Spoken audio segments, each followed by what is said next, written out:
Hola amigos, en el capítulo de hoy vamos a empezar una nueva lectura. El autor del libro que vamos a empezar a leer y comentar se llama Edward Emily Gibbon, nacido el 8 de mayo de 1737 en Londres. Edward Gibbon fue un historiador británico, cuya obra más importante se denomina The History of the Decline and Fall of the Roman Empire.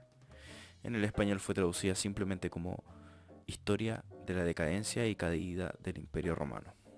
Esta obra fue publicada entre 1776 y 1788 y es un trabajo cuya influencia perdura hasta hoy en día y cuyos comentaristas no cesan, pues es una historia que marca en el fondo la base de la discusión acerca de el Imperio Romano en su completitud y no solo en los últimos años.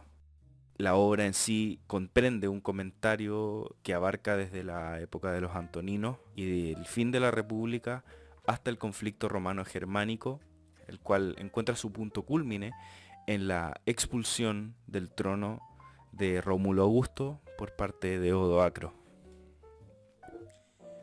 El primer capítulo comprende una descripción del estado de Roma en la época de los Antoninos y su nombre es el excedente y la fuerza militar del imperio durante la era de los Antoninos. Este primer capítulo comienza con una gran oda al imperio romano. Dice Gibbon que en el siglo II después de Cristo, el imperio romano comprendía el lugar más razonable del planeta y la porción más civilizada de la humanidad. Las fronteras de esa extensa monarquía estaban resguardadas por un antiguo renombre y un disciplinado valor. La influencia gentil pero poderosa de las leyes y las costumbres fueron cimentando gradualmente la unión de las provincias. Los pacíficos habitantes de este imperio disfrutaron las ventajas del bienestar y el lujo. La imagen de una constitución libre fue preservada con la debida reverencia. El Senado parecía poseer la propia autoridad soberana y le devolvió a los emperadores las facultades ejecutivas del gobierno. Durante un periodo feliz, que abarca desde el año 98 al 180 después de Cristo, la administración pública fue dirigida por la virtud y las habilidades de Nerva, Trajano, Adriano y los dos Antoninos.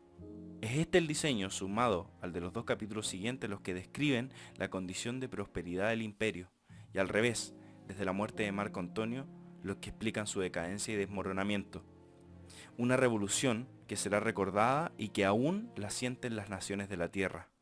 Las principales conquistas de Roma fueron conseguidas por la República y los emperadores estuvieron satisfechos con preservar esta obra. La política exterior de Augusto, que fue bastante menos exitosa en cuanto a expansión hablamos, lega un espíritu de moderación y un aviso importante que dice relación con lo bueno que es la idea de confinar a Roma dentro de los límites ya establecidos. Estos límites eran el Océano Atlántico al oeste, el Rin y el Danubio al norte, el río Éufrates al este y los desiertos de África y Arabia al sur. Este espíritu de moderación fue abandonado por los inmediatos sucesores de Augusto. El gran error de esta política, que abandona la moderación, es el interés de los sucesores en dominar el archipiélago británico.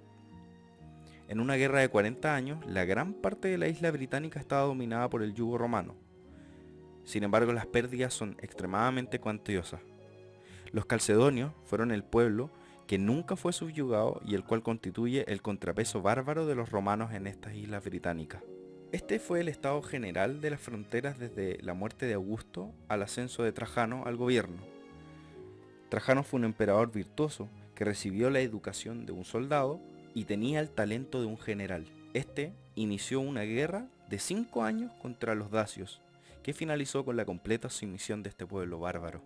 Trajano fue también un emperador ambicioso y conquistador. El Senado a menudo escuchaba noticias sobre sus nuevas conquistas. Parcia, Albania, el reino de los colchos, Iberia, Medias, Mesopotamia, Asiria, los carducos fueron tierras anexadas tanto como protectorados como con provincias, según sea el caso del lugar. A la muerte de este emperador se eclipsaron rápidamente las conquistas, de manera que los pueblos subyugados se deshicieron del yugo con facilidad, dada la ausencia de la poderosa mano que en algún momento lo impuso. El gobierno de Adriano marcó un contraste con el de Trajano, en tanto demostró un espíritu bastante más moderado en comparación al gobierno de su antecesor. Y esta moderación continúa incluso con los gobiernos de los otros dos Antoninos. Comparado con los largos viajes de Trajano, quien conoció todos los tiempos climáticos posibles en Europa, África y el Medio Oriente, la vida de Adriano y los Antoninos se centró en la península itálica. El sistema de Octavio Augusto fue respetado por los tres. Persistieron en mantener la dignidad del imperio sin intentar superar sus límites. Invitaron a los bárbaros a hacer amistad e intentaron convencer al mundo de que el poder romano actuó y seguiría actuando por amor al orden y a la justicia. De hecho, salvo pequeñas hostilidades, los reinos de Adriano y de Antonio Pío lograron paz universal. El poder militar y la constante preparación para un conflicto le dieron moderación a los emperadores. Marco Aurelio fue el emperador que marcó la excepción. Utilizó la fuerza militar contra los parcios y los germanos, quienes aumentaron la frecuencia de las hostilidades que habían cesado durante los gobiernos anteriores. Desarrollemos ciertas características del ejército romano de esa época. El soldado romano adquirió un compromiso tan íntimo que dispuso su propia voluntad a los generales, amén de la seguridad del emperador y del imperio, siempre inspirado por la conjunta influencia de la religión y del honor que depositaban en su persona el ser parte de la legión. El águila dorada fue objeto de la más profunda devoción por los soldados. La cobardía y el escape fueron sancionadas con castigos severos aplicados por los centuriones y los generales. La muestra más palpable de la disciplina que tenía un soldado romano fue la rutina de ejercicio militar. El ejército basaba la disciplina militar en el ejercicio. De ahí viene el adagio romano exercius ab exercitando. Ambas palabras tienen una misma raíz. El ejercicio fue tan intenso que el único elemento distintivo entre el campo de ejercicio y el campo de batalla era el derramamiento de sangre. El campamento de una legión romana tenía la apariencia de una ciudad fortificada. Su forma era un cuadrángulo perfecto, con pareja nivelación del suelo. Este campamento de 700 yardas cuadradas más o menos albergaba al menos a 20.000 soldados romanos. El ejército estaba altamente capacitado para el combate. La reacción ante el enemigo era lo suficientemente rápida como para romper filas, ordenar los suministros en el piso y posicionarse para el combate en contra de un atacante sorpresivo. Este brazo armado, que llamábamos legión, concentraba sus fuerzas en el Rin y el Danubio, donde se llegaron a reunir 16 legiones, en comparación al archipiélago británico en donde solo encontramos 3.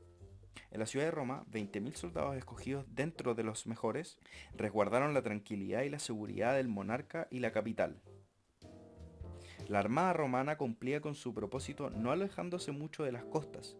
El Mediterráneo, que luego de la destrucción de Cartago y la extirpación de los piratas, quedó bajo el completo control de los romanos, y fue objeto de respeto e incluso miedo antes que de curiosidad. La armada tuvo la obligación de proteger el comercio. Augusto estableció 2 flotas con este propósito, una en Ravenna y otra en Micenas. Esta poderosa fuerza militar tuvo presencia en Hispania, que comprendía la península ibérica y su natural frontera, los Pirineos. En la vieja Galia también, que en ese entonces poseía un territorio mucho mayor que el de la Francia del siglo XVIII. También en parte del archipiélago británico, que alcanzó incluso territorio escocés. Gibbon dijo que si bien podemos diferenciar a la gente que poblaba todos estos territorios bárbaros, en el fondo pertenecían a la misma raza de salvajes. El capítulo 2 se denomina sobre la unión y la prosperidad interna del Imperio Romano en la era de los Antoninos. La grandeza de Roma no se basaba únicamente en su extensión. Lo que diferenció a Roma del Imperio ruso, chino o del macedonio en tiempos de Alejandro fue la sabiduría que originó y sustentó su poder. Las provincias que conquistaron Trajano y los Antoninos fueron unidas por la ley y adornadas por las artes. Se respetó la religión de los conquistados y su diferencia civil con los conquistadores fue gradualmente menor. Esta tolerancia fue ensalzada por todos. Para la gente, todas las religiones eran igualmente verdaderas. Para el filósofo eran igualmente falsas y los magistrados consideraban que todas eran igualmente útiles. Esta tolerancia produjo mutua concordancia en vez de indulgencia. Por un lado, el fenómeno politeísta permitía la coexistencia de varios dioses y por tanto admitía agregar otros nuevos. Por otro lado, las provincias tenían enraizadas creencias que no se librarían fácilmente. Las conclusiones religiosas tenían como base observaciones sobre el comportamiento de la naturaleza, este último entendido como un poder universal, y que los ámbitos de la moralidad estaban regidos por gobernadores que en casi todas las religiones eran los mismos, pero que estaban representados en moldes diferentes, también muy similares de ficción y alegoría. De esta república de dioses, concebida como un sistema religioso, nace la idea de un monarca omnipotente y un padre eterno. Griegos, romanos y germanos llegaron a convencerse que entre ellos mismos adoraban a los mismos dioses pero con distintos nombres. Sin duda, la mitología de Homero fue la base de este politeísmo antiguo. Dado esto, no es fácil esclarecer motivos para la introducción de la práctica persecutoria en los concilios romanos. El poder era manejado por altos magistrados y pontífices que en su totalidad fueron filósofos u hombres ilustrados que conocían las ventajas de la relación entre religión y gobierno civil. Sin embargo, la gran excepción a la tolerancia fue la provincia de las Galias. Tiberio y Claudio reprimieron el poder de los druidas, ya que su ritualidad contemplaba sacrificios humanos. Salvo otros lazos especiales, el Imperio Romano toleraba las creencias religiosas distintas y la ciudad de Roma albergó a todos los dioses de la humanidad. En otra materia, al contrario que los atenienses y los espartanos, los romanos no pretendieron preservar pura la sangre de los antepasados. Política que a los atenienses les significó una reducción de población de 30.000 habitantes a 21.000 en pocos años. En cambio, los romanos crecieron de 83.000 ciudadanos a 460.000, solo hombres capacitados para la guerra en un lapso de 100 años al menos. Los ciudadanos romanos y los ciudadanos provincianos guardaron diferencias más que nada geopolíticas. Quien nacía en el territorio que comprende los pies de los Alpes y toda la península ibérica nace como ciudadano romano y el resto como ciudadano de una provincia. Las provincias fueron destituidas de la libertad constitucional y de la fuerza pública. Ahora bien, esto último tuvo matices, según la resistencia que desplegaba cada sociedad frente al yugo de los romanos. Pero sin duda, una nación de romanos fue formada en las provincias, lo que admitió a los provincianos su admiración a las libertades del pueblo de Roma. Séneca dijo que lugar que conquista un romano es también un lugar habitado por él, y según Gibbon tiene la razón. Los veteranos generalmente asentaban su vida familiar en la provincia en la que sirvieron como soldados. El latín, idioma que los romanos querían legar a los pueblos conquistados, fue adoptado con mayor facilidad en la parte occidental que en la oriental del imperio. Esto porque la mayor cantidad de los pueblos que fueron conquistados por Roma y a la misma vez fueron culturizados se encuentran en la parte occidental. En Bretaña, los idiomas celtas y los idiomas púnicos se conservaron en las montañas únicamente. En los centros urbanos esos idiomas generalmente se perdieron. Pero en Grecia ya existía una civilización, y una civilización que se identifica con unas instituciones que le son propias y una cultura que le son propia, se niega generalmente a aprender nuevas instituciones. Y si bien los victoriosos políticamente fueron los romanos, el arte griego y la ciencia griega se impusieron gracias a las inmortales escrituras de los autores que aún siguen siendo objeto de admiración a día de hoy.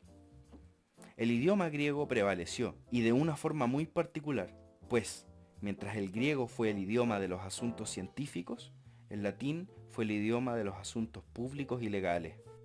La esclavitud y la viciosa práctica esclavista de los maestros dieron paso a una legislación imperial que pondría coto a una esclavitud que solía convertirse en un abuso. Los esclavos no gozaron de las instituciones mencionadas anteriormente, y su suerte dependía del temperamento de su maestro. La mayoría de los esclavos eran bárbaros que cayeron en esclavitud como consecuencia de las conquistas. Según Gibbon, la proporción más alta de esclavos fue considerada propiedad y el resto, una minoría, fueron considerados como sirvientes propiamente tal. Por tanto, los esclavos fueron instrumentos de trabajo de los más baratos en el sector de la agricultura. Es por por esto que generalmente se dice que la base económica de los romanos eran los esclavos. Una máxima de la jurisprudencia antigua dictó que el liberto conseguía la nacionalidad del país en donde fue hecho ciudadano libre. Los libertos conseguían solo los derechos privados de ciudadano, pero eran excluidos de los honores públicos o militares en caso de que se volvieran soldados. Y estas inhabilidades acompañaban hasta más o menos la tercera o cuarta de generación de descendientes del liberto. La unión y la paz natural fueron consecuencias naturales de la política moderada y comprensiva por la que apostaron los romanos. La obediencia del mundo romano fue uniforme, voluntaria y permanente. La labor monumental, y con esto me refiero a la construcción de monumentos, fue producto de una alianza entre el genio de los emperadores y el dinero de los benefactores privados. De esta labor monumental, el monumento que destaca por su genialidad tanto ingenieril como por su estética es el acueducto romano. El sistema público de carreteras unía todo el imperio romano. Su principal objetivo no era el uso civil ni el transporte de mercancías. La carretera fue construida para facilitar la marcha de las legiones a los lugares en donde se requería presencia militar. Las importaciones de productos a Roma pueden sumariarse en tres grandes grupos. Casi toda hierba o fruta que se planta hasta el día de hoy en Europa es de origen extranjero, salvo la manzana, que es nativa de la península itálica. El olivo es originario de Sicilia, pero en Roma fue donde se creó el sistema para producirlo masivamente. Ahí se desarrolló el viñedo. Todo producto con alto nivel de carbohidratos en su composición generalmente era traído del comercio con los países asiáticos, que en muchos casos no era directo. Gibbon dice que la agricultura es la fundación de la manufactura, así como los productos de la naturaleza son los materiales del arte. Y esto porque los grandes agricultores financiaron con liberalidades, lo que podríamos llamar paradójicamente impuestos voluntarios, el desempeño de talentosos artistas respecto de la manufactura de bienes suntuarios. El bien suntuario es aquel bien que no es necesario, sin perjuicio de que el lujo provenía de otros lugares del imperio, como alfombras babilonas o seda egipcia. El instrumento principal de comercio fue la plata. Uno de los problemas más graves de esta época, y en el que Gibbon repara con cierto desaire, consistió en que, producto de la paz y el gobierno uniforme de los romanos, la genialidad y la creatividad científica y filosófica fue muy precaria. Los saberes, si bien fueron debidamente esparcidos, no fueron cultivados por los pensadores romanos. Exceptuando a Luciano, la camada de pensadores consistió en críticos, compiladores o comentaristas, pero de ningún hombre con genio original o que destacara en el arte de la composición elegante. Si te gustó el video, suscríbete, dale me gusta, comparte y hazte Patreon. Todos los links pertinentes estarán en la descripción.